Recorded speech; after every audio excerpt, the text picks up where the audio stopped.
Welcome to today's video. तो आज के वीडियो में सबसे पहले तो एक नए दौर के साथ और एक नई शुरुआत के साथ हम शुरू करने जा रहे हैं। बिल्कुल ही शुरुआत से बिल्कुल ही बेसिक लेवल से आज हम स्टार्ट करने जा रहे हैं यहाँ पे। तो आज हम देखेंगे बेसिक ऑफ स्टॉक मार्केट। तो ये एक सीरीज़ होगी, ये एक पहला सीरीज़ है जिसमें हम बेसिक ऑफ स्टॉक मार्केट के बारे में बात करेंगे। सेकेंड सीरीज़ में हम सेक्टरल एनालिसिस के बारे में बात करेंगे। वो ऐसे काफ़ी सारी सीरीज़ आएगी, मतलब सबके सीरीज़ में अलग अलग चीज़ों के बारे में हम बात करेंगे। तो सबसे पहले टॉपिक पे हम चलते हैं, व्हाट इज स्टॉक मार्केट। मैं ना बड़े स्टार्टिंग से आपको बताता हूँ कि स्टॉक मार्केट होता क्या है। तो देखना, कोई भी शेयर्स है वो कैसे लिस्टेड होते हैं, पूरा एकदम स्टार्टिंग से बताता हूँ। जैसे मान लो कि एक डर्मा प्रोडक्ट पे एक बिजनेस बनाया आपने, डर्मा प्रोडक्ट का एक बिजनेस बनाया आपने, और वो बिजनेस है अभी मान लो आपने 1 करोड़ रुपये से स्टार्ट किया वो बिज़नेस को। तो वो बिज़नेस में नए नए इन्वेस्टर आएंगे, चीज़ें आएंगी, ये सब चीज़ें होगी। मतलब एक बहुत ही शॉर्ट तरीके से बता रहा हूँ आपको कि सीधा स्टॉक मार्केट की तरफ जाना चाहता हूँ मैं आपको बीच वाली चीज़ें नहीं बनाना चाहता हूँ कि सीड फंडिंग होगी, ये फंडिंग होगी, वो होता है। तो बहुत ही ईजी वे में बता रहा हूँ कि 1 करोड़ रुपये होगी, मतलब इन्वेस्टर आए, काफ़ी ज़्यादा इन्वेस्टर आए और ये इन्वेस्ट करते हैं।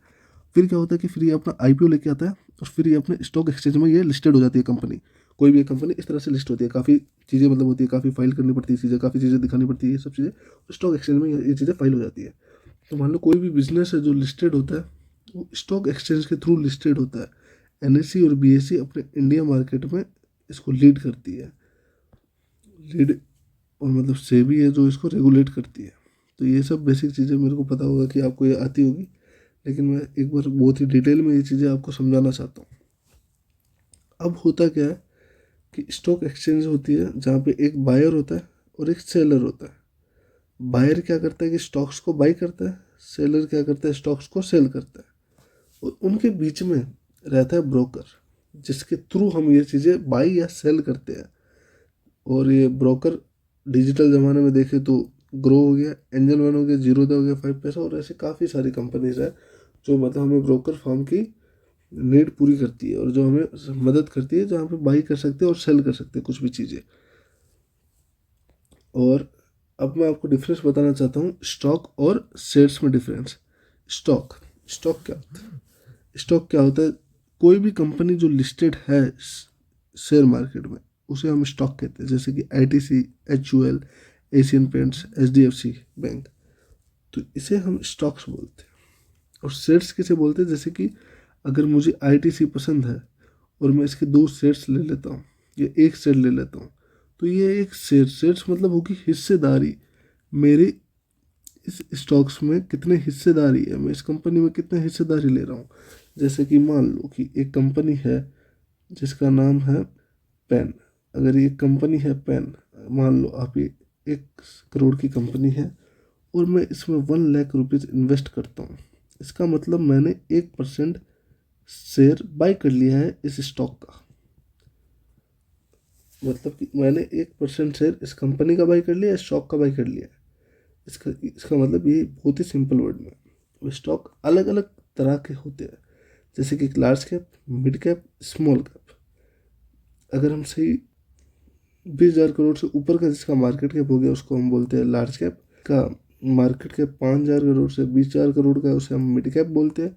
और जो छोटी कंपनी होगी जिसका रेंज 5,000 करोड़ तक का होता है उसको हम स्मॉल कैप बोलते हैं। और भी एक आता है जैसे SME companies, small enterprises company, जिनमें मतलब 40 से 50 मतलब लोग काम करते हो, उसमें काफ़ी छोटी कंपनी होती है, 1,000 करोड़ के आसपास की कंपनीज होती है, जिसे हम एसएमई बोलते हैं। अब ये जो लार्ज कैप है, मिड कैप है, स्मॉल कैप है, ये सब जो की टाइप की होती है और उतना ही रिस्क एपेटाइट होता है इसमें। देखो यार, शेयर मार्केट में बहुत ही सिंपल है, जितना रिस्क लोगे उतना ज़्यादा रिटर्न, जितना कम रिस्क उतना कम रिटर्न। लार्ज कैप बेसिकली हम इसे ब्लू चिप भी बोल सकते हैं लार्ज कैप को।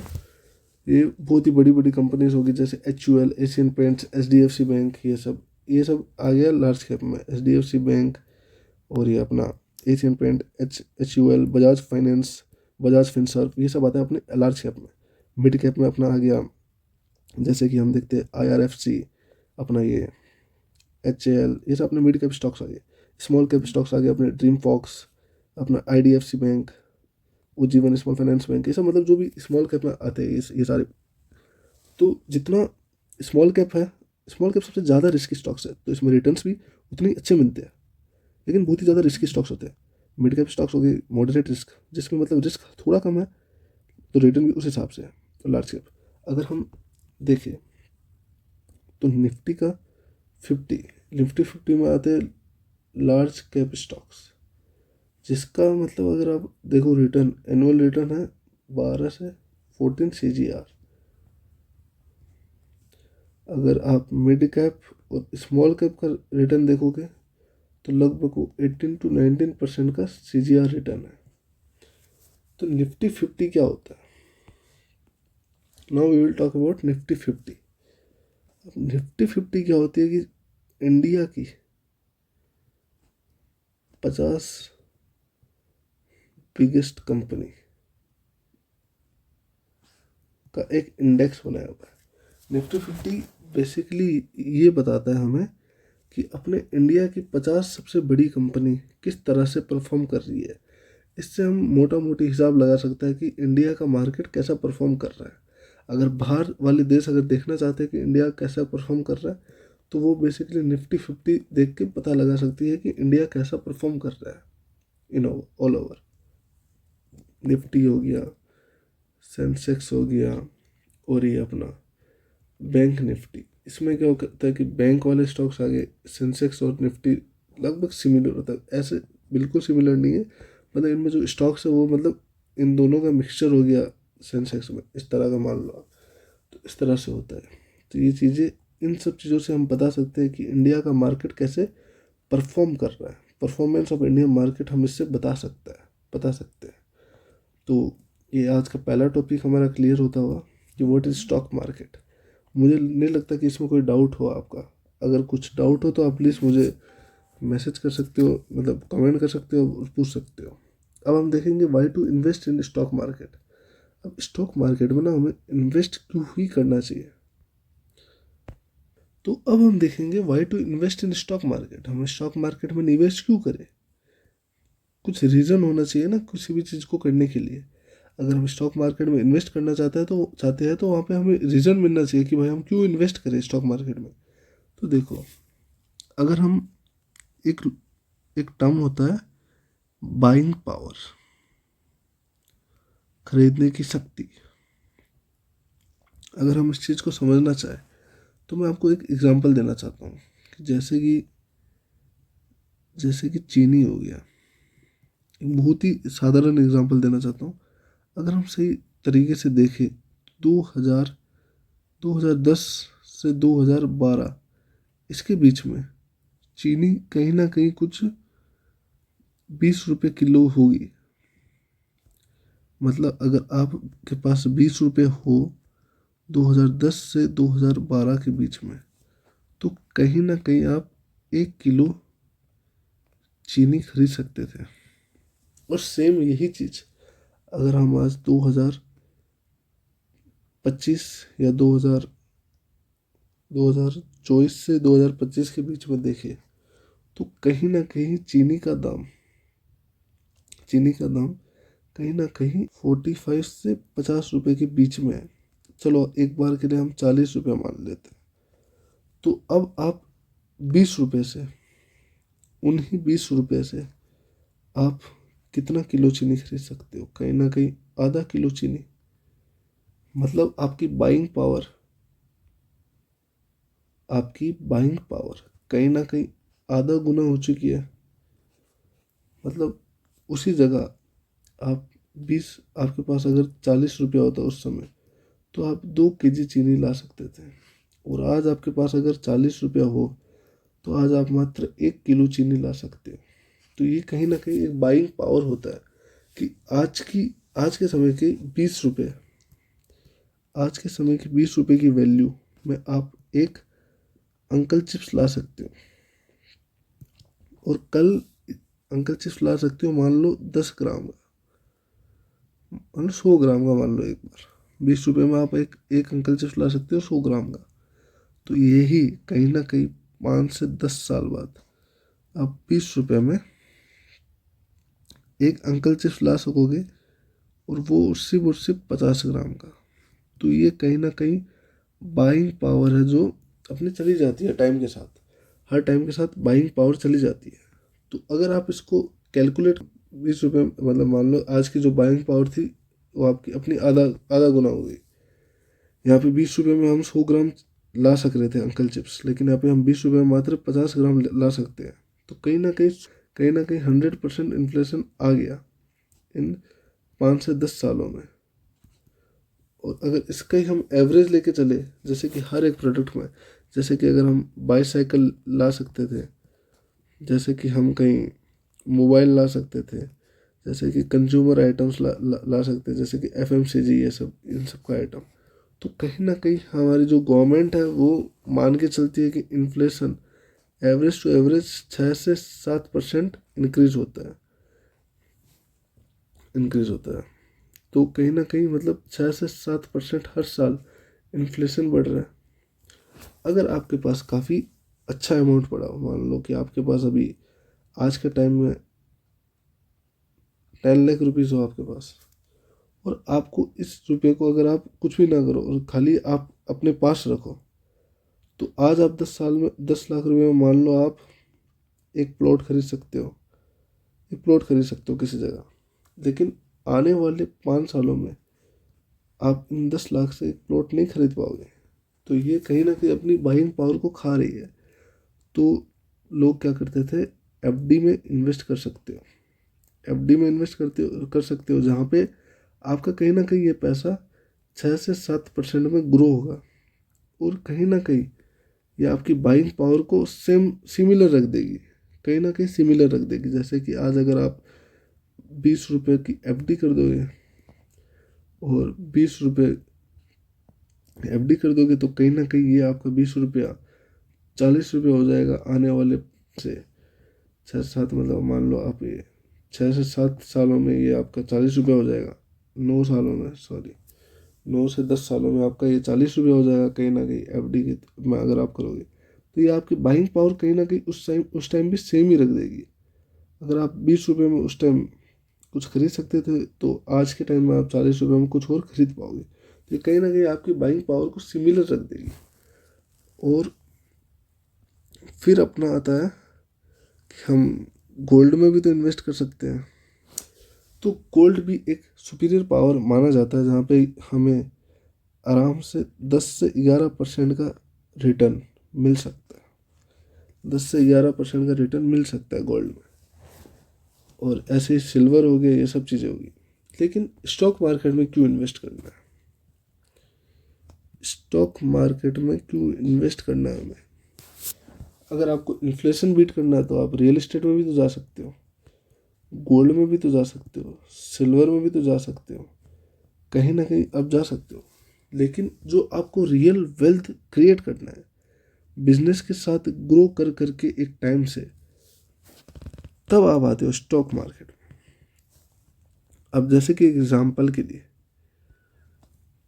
एक कंपनी है जिसका नाम है विष्णु लिमिटेड मेरे नाम से खोल लूँ ना ये कंपनी, जस्ट जॉकिंग। हाँ, कि मान लो एक कंपनी है और ये कंपनी है आज 1 CR की, और आप क्या करते हो, आप हो एक इन्वेस्टर। अब आप क्या कर रहे हो कि आप मेरी कंपनी के बारे में पढ़ रहे हो, आप फंडामेंटल एनालिसिस कर रहे हो कि मतलब कैसे है मेरी कंपनी, कैसे चल रही है, कितना डेप्ट लिया हुआ है मेरा, बैलेंस शीट देख रहे हो, कैश फ्लो देख रहे हो, मैं डेप्टर पे देख रहे हो, सब कुछ देख रहे हो आप अच्छे से कि मैं कितने दिन में पार्टी वालों को पैसा देता हूँ, कितने दिन में मतलब सामान आ रहा हूँ, मेरे इन्वेंट्री कितनी है, मेरे ROE कितनी है, ROC कितनी है। ये सब चीज़ें हम आगे जाके बहुत अच्छी डिटेल में डिस्कस करेंगे। हर एक टॉपिक का मैं एक छोटा छोटा वीडियो बनाऊंगा, जहाँ पे मैं आपको मार्केट वैल्यू समझाऊंगा, एंटरप्राइज वैल्यू समझाऊंगा, जहाँ पे आपको ROE समझाऊंगा, ROC दिखाऊंगा, समझाऊंगा। और उसके बाद हम हर सेक्टर के बारे में जानेंगे कि हम फिनांस सेक्टर में मतलब कैसे एनालाइज करें। फिनांस सेक्टर में PE रेशियो नहीं देखा जाता, PB रेशियो देखा जाता है, जहाँ पे NIM क्या होता है, और ये मतलब काफ़ी अच्छी अच्छी चीज़ें हम सीखेंगे वहाँ पे। तो इसी तो ये एक पूरा एक सीरीज़ है जहाँ पे हम अच्छी अच्छी चीज़ें सीखेंगे। और अभी हम यहाँ पे जानना चाह रहे हैं स्टॉक मार्केट में क्यों इन्वेस्ट करें। तो मान लो मेरी एक कंपनी है 1 करोड़ की, और आप इन्वेस्टर हो। एज ए इन्वेस्टर आपको मैं अच्छा लगता हूँ, आपको मेरी मैनेजमेंट अच्छी लगती है, आपको लगता है कि मैं हार्ड वर्क करता हूँ, आपको लगता है कि मैं बहुत ही अच्छा मतलब हूँ। और इस बिज़नेस को मैं कहीं ना कहीं ज़्यादा नहीं करके भी अगर मैं इस बिज़नेस को कहीं ना कहीं 10 CR कर लूँ। तो आपने क्या किया मेरे इनिशियल डेज में जब मेरे शेयर लिस्टेड है, लिस्टेड कंपनी की बात कर रहा हूँ मैं, अनलिस्टेड कंपनी की बात नहीं कर रहा। I am not talking about angel investor but I investor in A stock market. तो ये मान लो मेरी कंपनी है 1 CR की, और कहीं ना कहीं आपको ये अच्छी लगी और आपने इसमें क्या किया कि आपने इसमें 10 लाख रुपीज़ इन्वेस्ट कर दिया।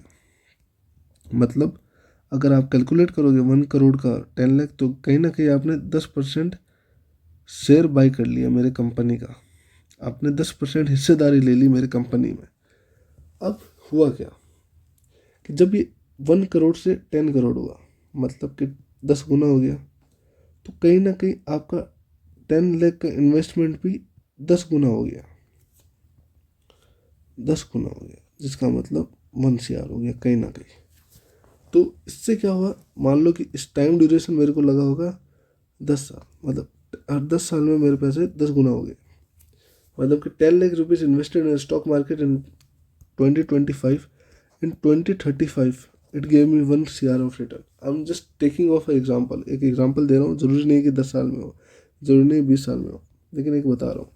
लेकिन आप कहीं ना कहीं अगर इतना भी नहीं कर पाओ और एक अच्छा खासा रिटर्न लेके आ जाओ, मान लो कि आप 12 से 15% रिटर्न लेके आ जाते हो, तो एक आपको जादू दिखाऊँ मैं, नहीं दिखाई देता हूँ। किसी भी वैल्यू को 75 से अगर आप परसेंटेज से डिवाइड कर रहे हो, मान लो कि मेरे को 12% रिटर्न मिल रहा है, 75 डिवाइडेड बाई 12, जिसका मतलब 6.25 इसकी वैल्यू आ रही है। तो मतलब I am doubling my money in every 6.25 years just. और यही मतलब डिपेंड करता है कि रिटर्न पे आप देखना, कंपाउंडिंग एक बहुत ही मैजिकल चीज़ है। अगर यही चीज़ ना अगर आप 15% से कर लो, 75 divided by 15, 75 divided by 15, it is nearly 5 year. अब 5 साल में आपके पैसे, you are doubling your money, मतलब 5 साल में you are double your money, you can just double your money, just think about this. अब यही आप कर लो 75 डिवाइड बाई 18, 4.1 ईयर में।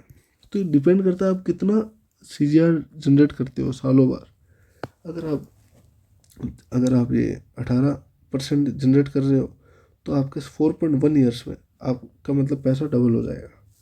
तो it is just a magic. और कहीं ना कहीं अगर आप गलती से भी मतलब वॉरेन बफेट के आसपास पहुंच जाते हो, तो आप कहीं ना कहीं अपने पैसे को आप अगर 22-23% से करते हो, तो कहीं ना कहीं आप 3 से 3.5 ईयर्स में आप अपने पैसे को डबल कर लोगे, जो बहुत ही ज़्यादा क्रेजी हो जाएगा गाइस। तो ये होता है पावर ऑफ कंपाउंडिंग। अब एक अच्छा मेथड बता देता हूँ आपको, जहाँ पे पावर ऑफ कंपाउंडिंग आपको बहुत ही अच्छे से समझ आ जाएगी। जस्ट 26 रूल बोलते हैं इसको बोलते हैं 26 रूल। मैंने कहीं रामदेव अग्रवाल का देखा था वीडियो, रामदेव अग्रवाल जी का वीडियो देखा था, जो मोतीलाल ओसवाल मतलब चलाते हैं। तो उन्होंने कहीं ना कहीं ये चीज़ें समझाई थी कि 26 रूल क्या होता है। कि let's see, if you are investing 10 lakh rupees in a stock market and you are able to generate 26% CGR return. If you are able to generate 26% CGR return, that means what? In the next 10 years, you're gonna generate from 10 lakh to 1 CR. In next 10 years, if you get 26% CGR, you're gonna generate 1 CR to 10 CR. And in next 10 years, if you generate 26% CGR, that means you're gonna make this 10 crore to 100 CR. That is the magic of compounding. इसलिए ना लोग compounding को क्या बोलते हैं, नौवा अजूबा बोलते हैं। Ninth wonder of investing, ninth wonder बोलते हैं इन्वेस्टिंग को, इस कारण से। तो ये इसलिए हमें स्टॉक मार्केट में इन्वेस्ट करना चाहिए। और अगर मेरे से अगर आप पूछोगे ना स्टॉक मार्केट में क्यों इन्वेस्ट करना चाहिए, स्टॉक मार्केट में इसलिए इन्वेस्ट करना चाहिए भाई, क्योंकि एक आपको नॉलेज बहुत ज़्यादा मिलने वाली है यहाँ पे। इसमें ना आप हर चीज़, हर फील्ड में नॉलेज मिलेगी। हर एक कंपनी को आप उठा के जब पढ़ोगे उसके बारे में, उसका एनुअल रिपोर्ट पढ़ोगे, उसका क्वार्टरली रिजल्ट देखोगे, उसका कॉन्स एंड कॉल्स देखोगे, तो आपको मतलब हर सेक्टर के बारे में कुछ ना कुछ चीज़ें पता चलेगी। हर सेक्टर आपको अच्छा लगने लगेगा, आपको मतलब काफ़ी मज़े आएगा इन सब चीज़ों में। तो आज का वीडियो हम यहाँ तक ही रखते हैं। आई होप कि मैंने काफ़ी अच्छे से आपको समझाया होगा चीज़ें, एंड आई होप कि मतलब आप अगला वीडियो भी देखो मेरा, जहाँ पे मैं बात करूँगा how to invest in stock market. और इस जगह से हम स्टार्ट कर देंगे अपना फंडामेंटल सीरीज, जहाँ पे हम इस टॉपिक के साथ ही मतलब ये अपना फर्स्ट पार्ट है जहाँ पे हम बेसिक ऑफ स्टॉक मार्केट मैंने आपको समझाया। अब इसका नेक्स्ट टॉपिक में मैं आपको समझाने जाऊँगा जहाँ पे कैसे इन्वेस्ट करें स्टॉक मार्केट में। फंडामेंटल स्टॉक्स, फंडामेंटल एनालिसिस करेंगे जहाँ पे हम ROE, ROC, PE, PB ratio, banking sector को कैसे खरीदा जाए, सेक्टर एनालिसिस करेंगे कि हर सेक्टर के कैसे देखा जाए, how to invest in stock market we gonna learn about. I hope कि ये वीडियो काफ़ी अच्छी लगी हो। काफ़ी मतलब काफ़ी टाइम भी हो गया, मेरे ख्याल से 20-25 मिनट हो गया होगा। आई होप कि ये वीडियो आपको काफ़ी अच्छी लगी हो। प्लीज़ मैं चाहता हूँ कि मेरे चैनल को सब्सक्राइब करो ताकि और भी अच्छी वीडियोस में क्रेजी वीडियोस ला सकूँ, आप सबके साथ शेयर कर सकूँ। Thank you for today's video.